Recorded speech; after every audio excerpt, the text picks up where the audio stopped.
Up next, ladies and gentlemen, after that beautiful session is another wonderful session, and this is about justice with a touch of humanity.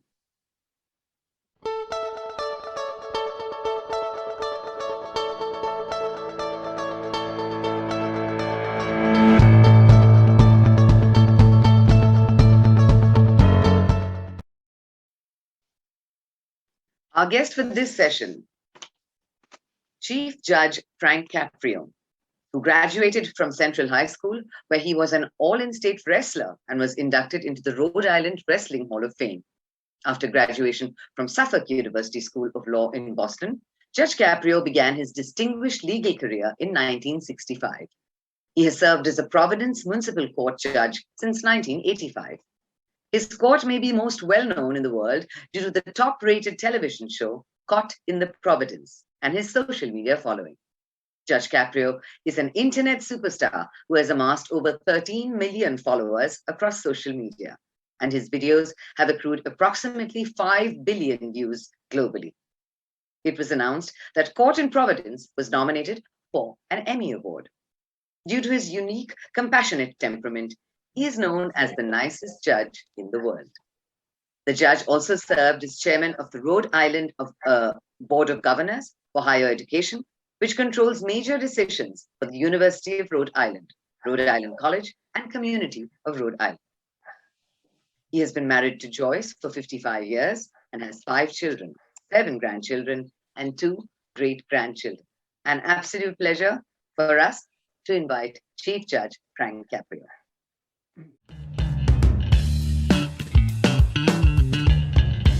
We're talking about your father. Guilty or not guilty? What do you say? Guilty. Guilty. Where were you shot? At the wrong place at the wrong time. I'm going to give you a break. If you promise me you go on to college. I do promise that. I'm going to check on you in 4 years. The city ordinances that she violated. As well. All I can say is I've been delivering pizza for quite a few years now. That's what I do for a living. Drive around every day, trying to get people their pizza as fast as possible. And once in a while, I get caught with that. What else you want to tell me? That's all I really got. I didn't pay the tickets on time because you were broke. it wasn't at the top of my list of things to pay, and I didn't have the money yet. You have a lot of bills. Yeah. That was a difficult timing for me. You've been having some difficult times? Yeah, because I just lost a baby. So, I have the fortune to reach people all over this country, actually all over the world, through social media and through television.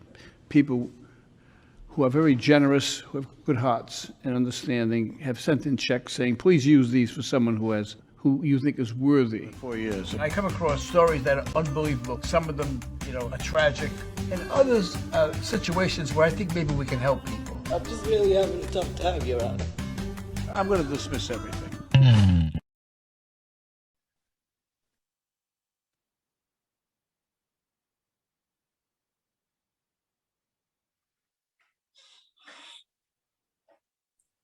Judge Frank Caprio, welcome to India and an honor to have you here. All yours now. Well, greetings from Providence, Rhode Island, in the United States of America to India.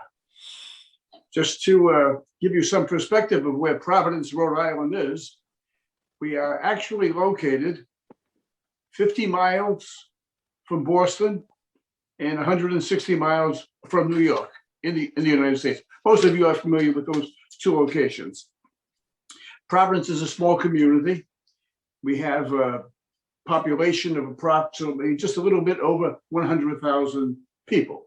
So, and I am the chief judge of the municipal court in Providence. Now, when we're talking about 100,000 people, I know in India, that's not really a big number. I mean, you have 4 times the population that we have here in the United States. And we thought we were big. We're at 330 million and you were at 1.3 billion. I'm deeply honored to address you today. And I know that the topic is justice with a touch of humanity. Now, when you think of that, how else should justice be administered? In our court, we handle matters that really concern themselves with misdemeanors and traffic violations. To give you an example of the composition or the demographics of Providence, Rhode Island, the school population presently, the school population is 90% non-white and 10% white. That's the school population. When I went to school many years ago, it was just the opposite. It was 90% white and 10% non-white. The non-white consists of Hispanics, mostly from Puerto Rico, Guatemala, and the white people who live here are mostly from Europe.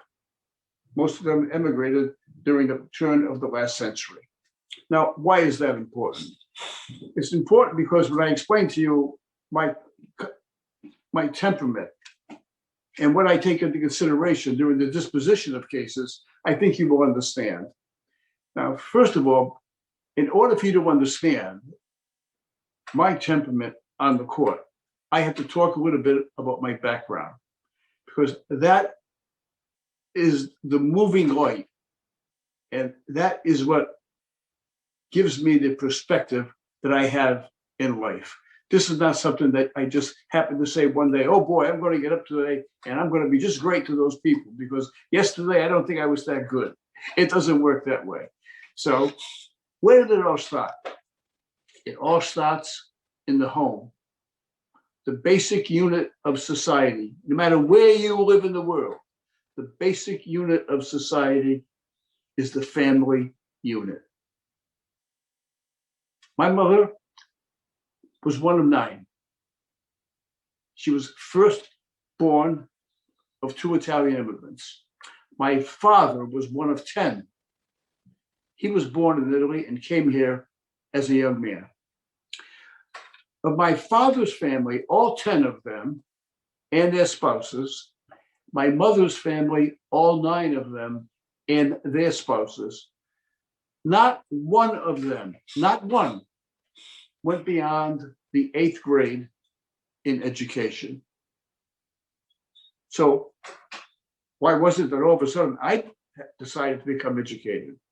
Of my 50 or so cousins, I was the first to go on to higher education. Why was that? Why was I the first?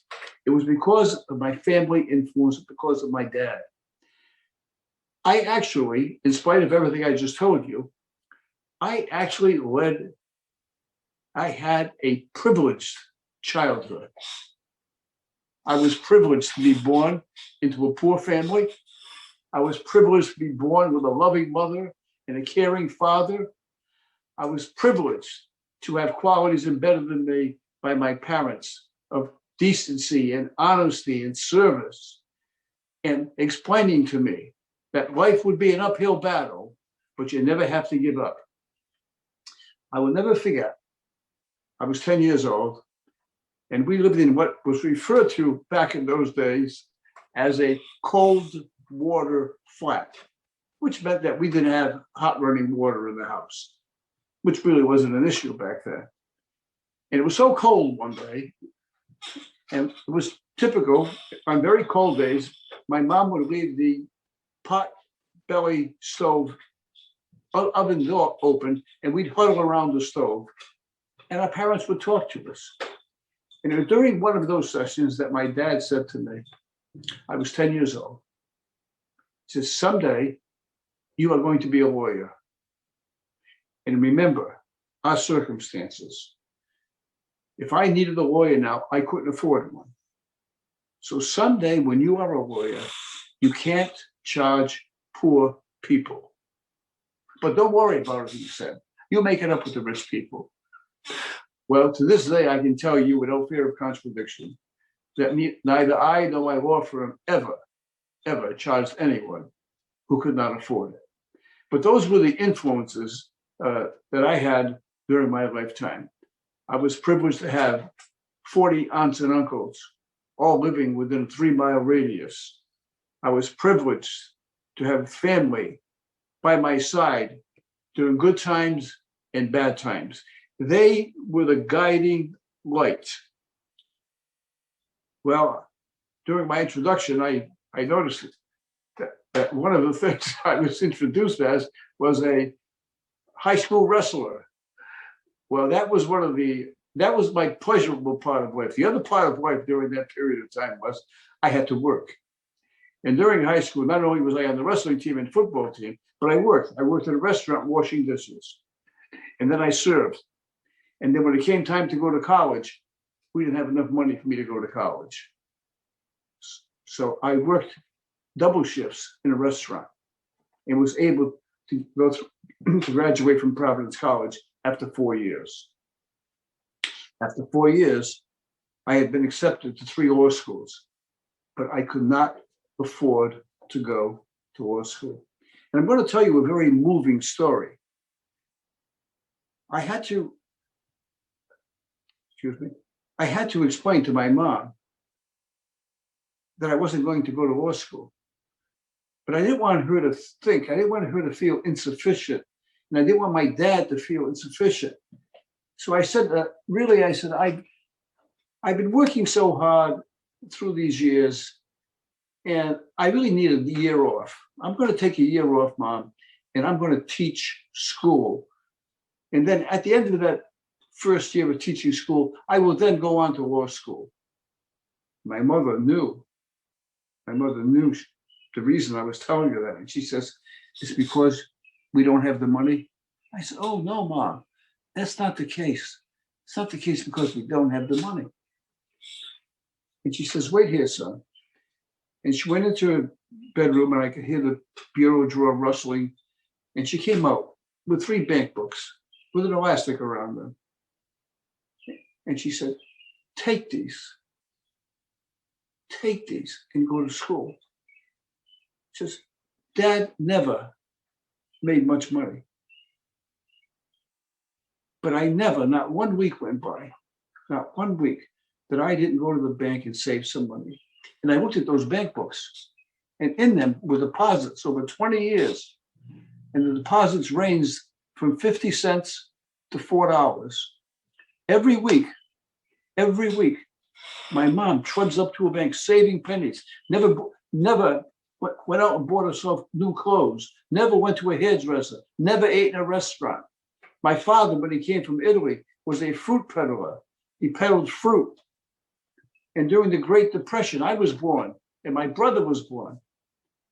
And he had to work for the government. So we had very, very little money. And here is my mother, who when she was pregnant to me, could not afford prenatal care and had to walk a long distance to a public clinic and wait in line with all the other poor women to get some medical care during her pregnancy. So here she was, giving up everything that she had for 20 years and handing it to me. And I couldn't take it. I said, no, Ma. I said, I can't take that from you. I can't take that. So, and I did not. I did not have it in my heart that I couldn't do it. But I promised that I would go on to law school. So I taught school. I taught at a high school in Providence. And then after a year, I went to law school nights and I continued to teach. I taught at a place called Hope High School in Providence, Rhode Island, very fine educational institution. So I taught at Hope High School. And then I coached the wrestling team after teaching. And then I drove to Boston, which was 50 miles away, to go to law school. And then I'd get back about midnight. And then I would do the same thing. And I did that for 4 years. I did that for 4 years because I had the strength of my parents. I had their guidance. I would get home at midnight and my mother would say, but have food ready for me. And I say, Mom, I'm fine. I ate. And she'd say, oh no, Dad was hungry. He wanted something to eat, so I cooked for him. Those were my circumstances. That is what I see when I look at people who come before me. The city of Providence now, as I indicated earlier, has a very large immigrant population. Mostly they're this Hispanic speaking people, and many Black. They are going through the same hardships that I endured when I was a kid. I was fortunate enough during that period of time to have a loving family. Today, I think one of the sins, not only of the United States, of the world, is the disintegration of the family unit. And many of these individuals who come before me, they're single parents, and they have 3 or 4 children, and they're on public assistance.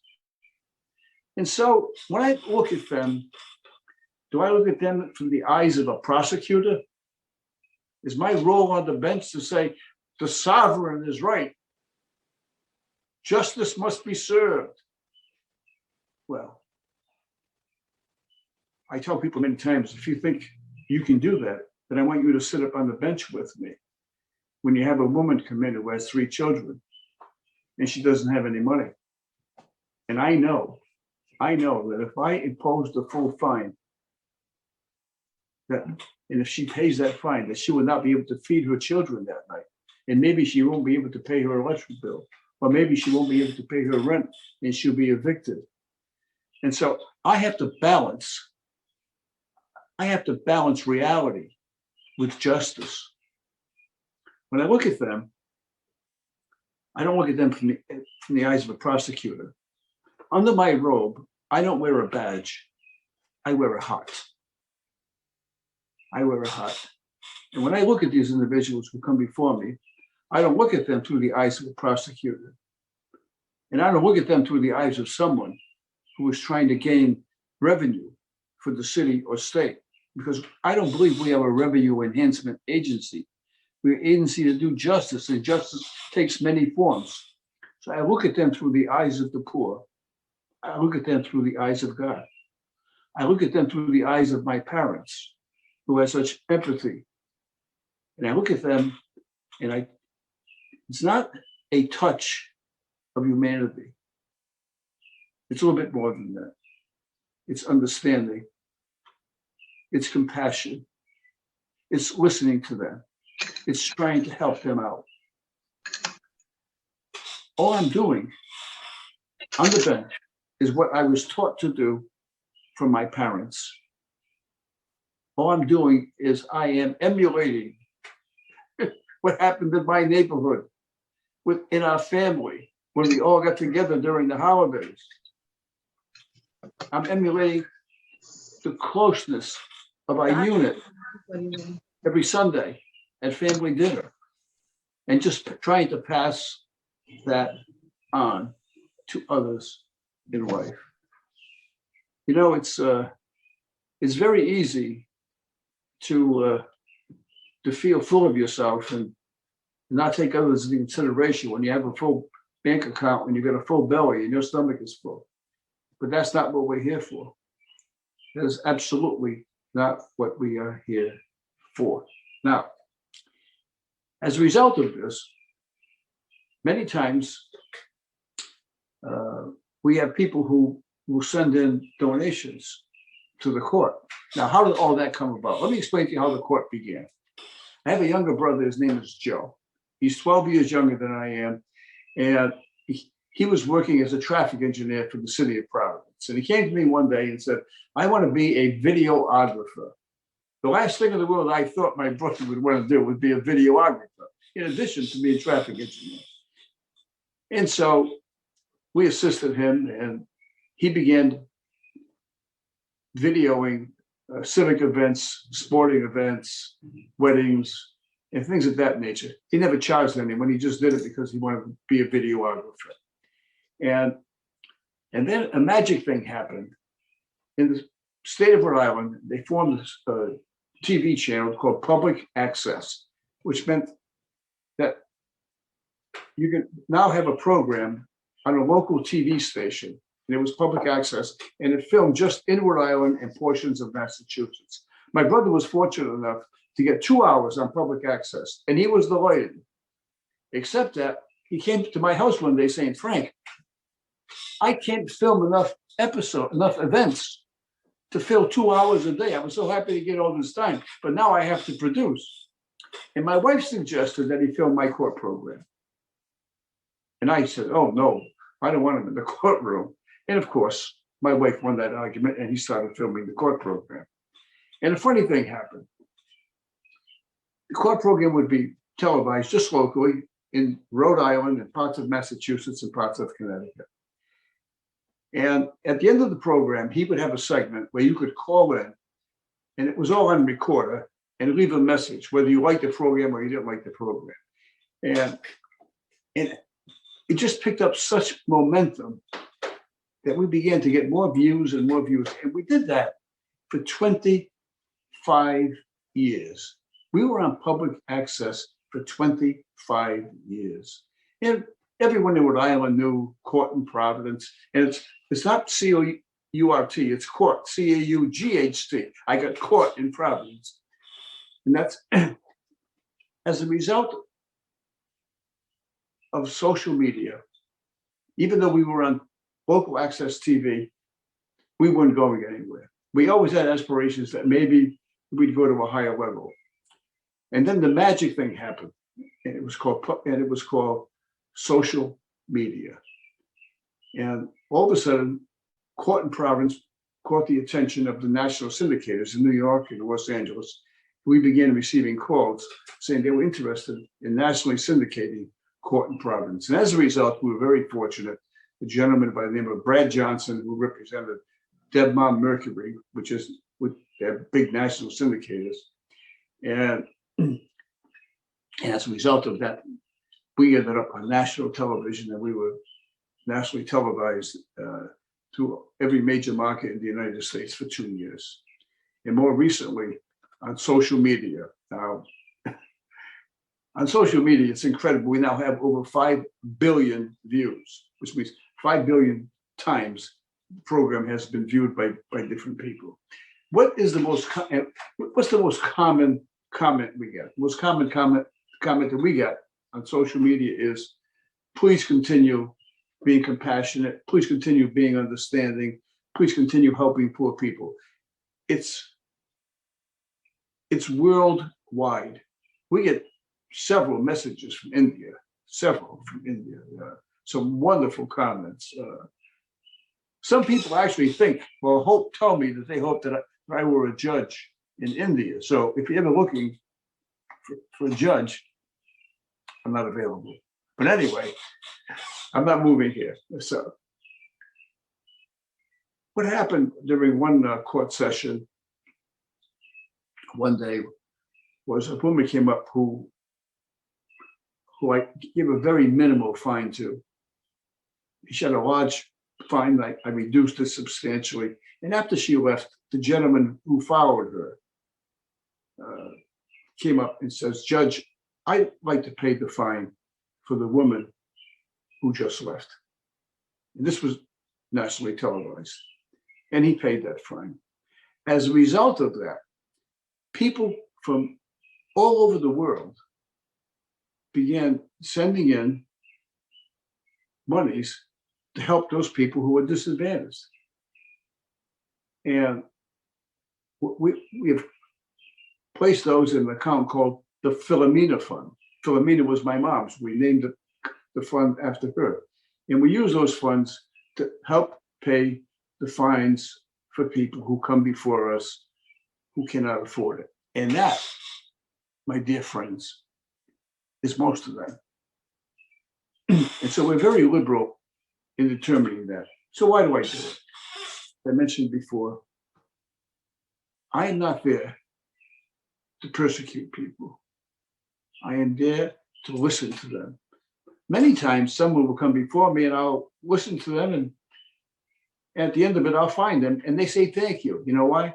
Because I listened to them. So what's the message? The message is the institutions of government must be more responsive to the electorate. The institutions of government. Same comments. We get complaints before our court. We go to other courts, or we go to other institutions of government. We go to the registry of motor vehicles. We go here, and we don't get treated fairly. So I think we have to all take a step back and say, what's our real role in life? The thing that concerns me most is when young children come into the courtroom.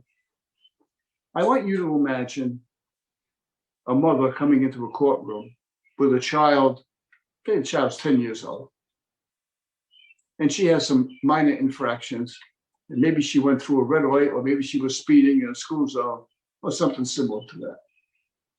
And I'm up on the bench, and this youngster's with his mother, and I listen to the story. And right from the bench, I say, I want to tell you something. I'm going to teach you a lesson. You are setting a very bad example for this young man. And I berate the woman and say, I'm going to teach you a lesson. I'm going to charge you the full fine. And don't ever come back here again, because if you do, I will suspend your license and you will never drive again. When that young boy leaves the courtroom, he will have such animosity toward the systems of government. You never know how that would manifest itself later in his life. You never know what may trigger his mind. Now, I happen to do just the opposite. As a matter of fact, most times when youngsters come in who are of that age, I invite them up on the bench and I will ask them, what do you think I should do with this case? You want to help me out, and most of the time I'll give them three choices. And they'll usually pick the lower one. I'll say, you want me to fine your mama $50, $100, or $150? Most of them say 50. Some say nothing. Now, I must confess that when I ask them that question, I always dismiss the case. I'll tell them they're being too hard on their parents, that they shouldn't be so hard on their parents. But I know one thing, that when they leave that courtroom, I know they're not saying, I hate the government. I hate the courts. The courts are unfair. Government is no good. I know they're not out burning a flag of whatever country they're from because they hate the government. Now, is that the only criteria? No, but I think we should have to take that into consideration because they are the future generation. Someday, I have to tell you the story. I wasn't planning on doing it, but my dad came from Italy, and he tells me the story that his father was also a fruit peddler. And one evening on a Saturday night, my grandfather and several of his other fruit peddler friends got together and they started drinking some wine, and they became a little rowdy, and my grandfather got arrested. And he was taken down to the Providence police station. And my grandmother was informed. My grandmother now has 10 children. She's informed, she's here. Someone comes and says, your husband is arrested, he's in the police station, and you have to go to court tomorrow morning. So my father tells the story that my grandmother had my dad go as the interpreter. So when he went to court, my father's there, my father was only 14 years old. And they bring up my grandfather from the cell. When they bring my grandfather up from the cell, my grandmother gets up. She went out the night before and asked all the other peddlers to let her borrow money because she thought she needed a lot of money to get my grandfather out of jail. My father tells the story that as soon as they bring my grandfather into the courtroom, my grandmother jumps up, reaches in her dress, pulls out this wad of money and says in broken English, please, the judge, please, no jail, no jail. I got the money. My dad tells me, he says, Frank, he said, it was an Irish judge. Now, there was a lot of antipathy between Irish and Italians back then. My father says there was an Irish judge. He says he was a great man. He said that judge had me translate to tell my mother that my grandfather was a good man. He had one bad night, and that he was sending him home to his family, and that he wanted my grandmother to go home and cook him a good meal because he was in jail all night. He says it was an unbelievable experience for him. I never forget that story. I can't tell you how many times I see people come in and I think of that story. That's my point of reference. So what is our role in life? what do I view my role in life? Well, I think many of us have to take into consideration others. Our role in life really is not for us to be successful. Our role in life is not for us to climb the ladder of success. Our role is to leave the ladder down so that others can follow. That's our role in life. Our challenges in life are to leave and make life better when we leave than it was when we came. Our role in life is to help others, to be understanding, to be compassionate, to be considerate, to remember those who came before us,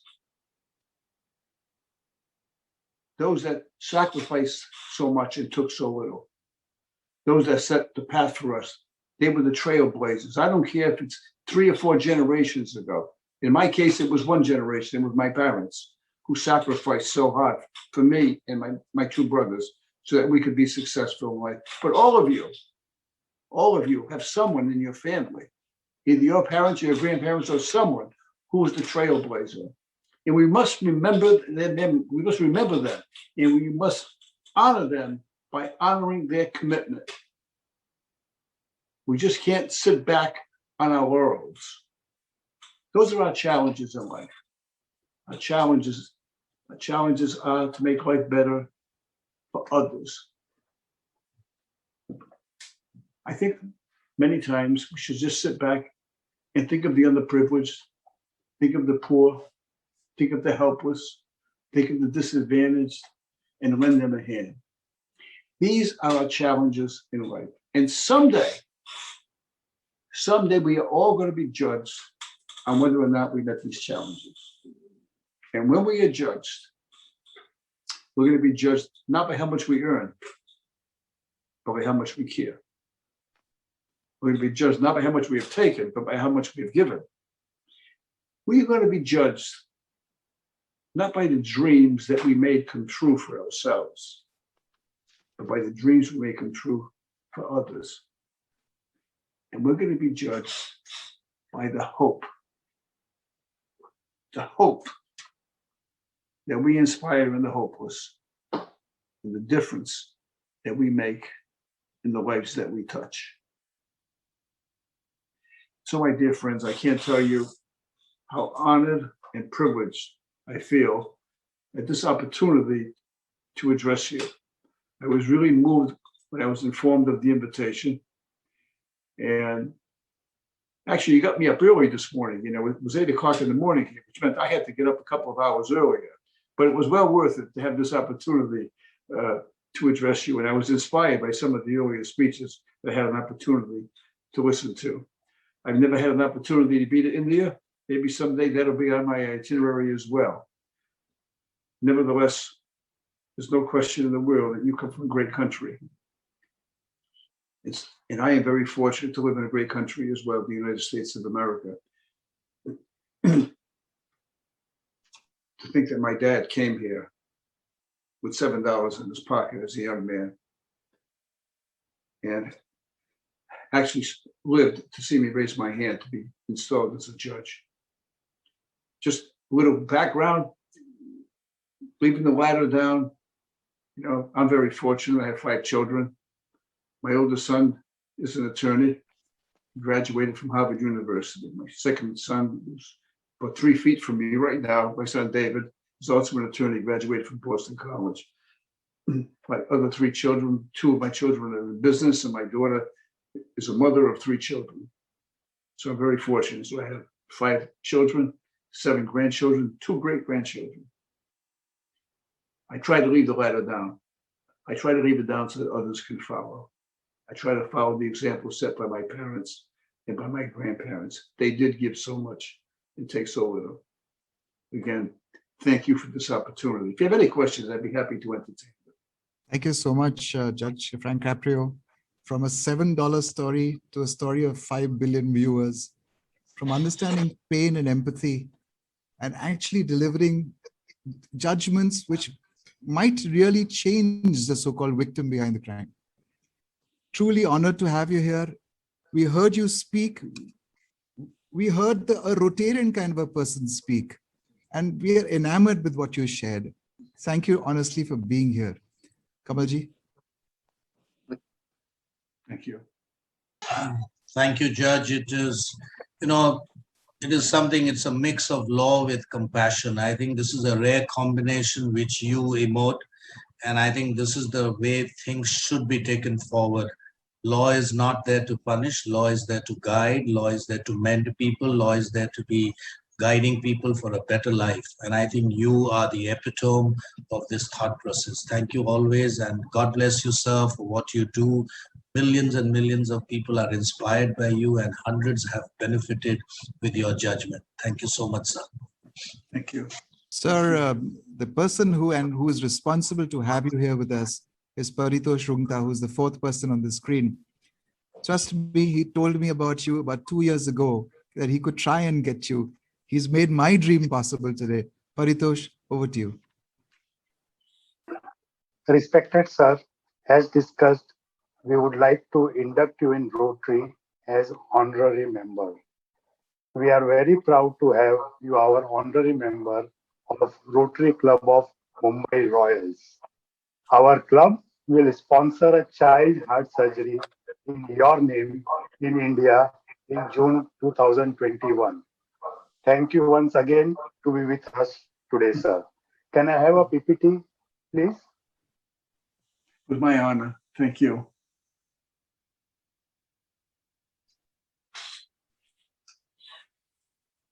Okay.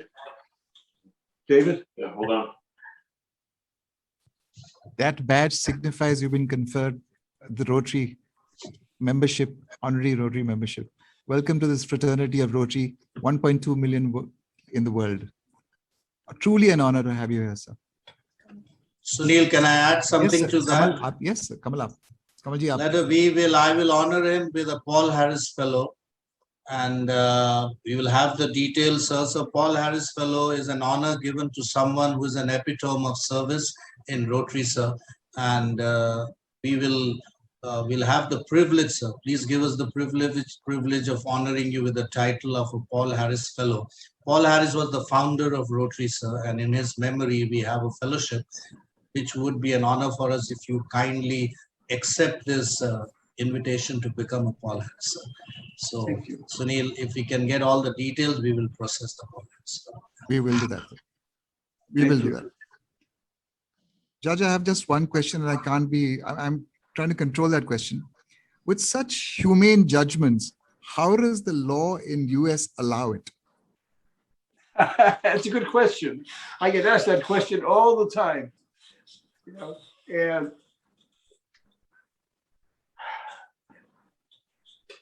when I was sworn in as a judge, I don't remember any restrictions being placed on me, but I must tell you this story. In answer to your question, I will tell you this story.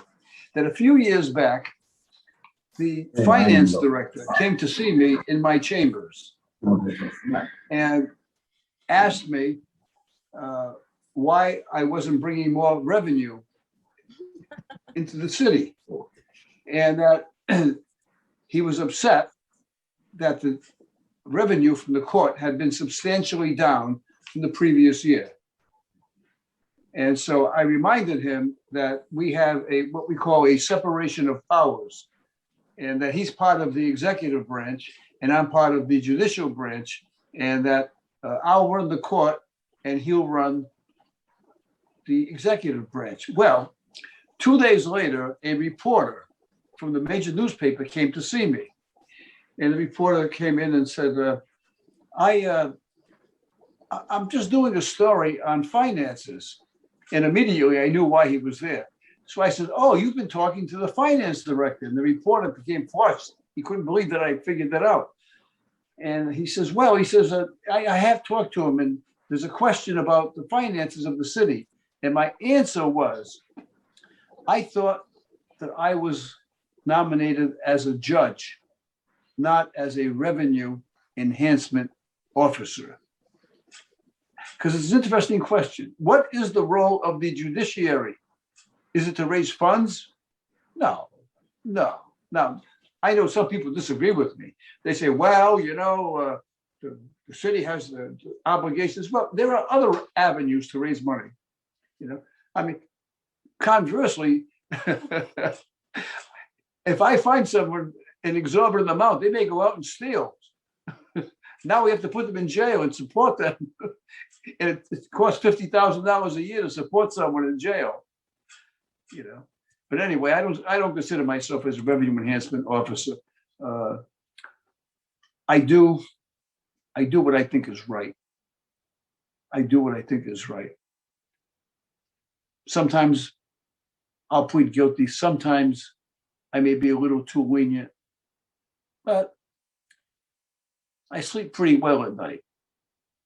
I sleep pretty well at night. If I'm too lenient, that's good.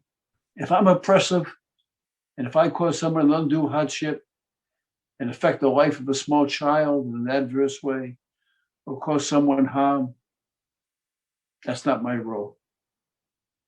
And I make no bones about it. Some people disagree with me. Other judges think I should be more firm and more strict. But I guess I'm not a good listener. Thank you, sir, for living your life with service above self, which is the motto of Rotary. Thank you so much for being here.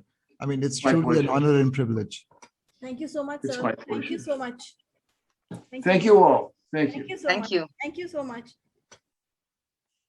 The epitome of compassion, humility, and all heart in a very tough world, that was Judge Frank Caprio. Many lessons for all of us to be learned from him. Sir, welcome to the world of Rotary.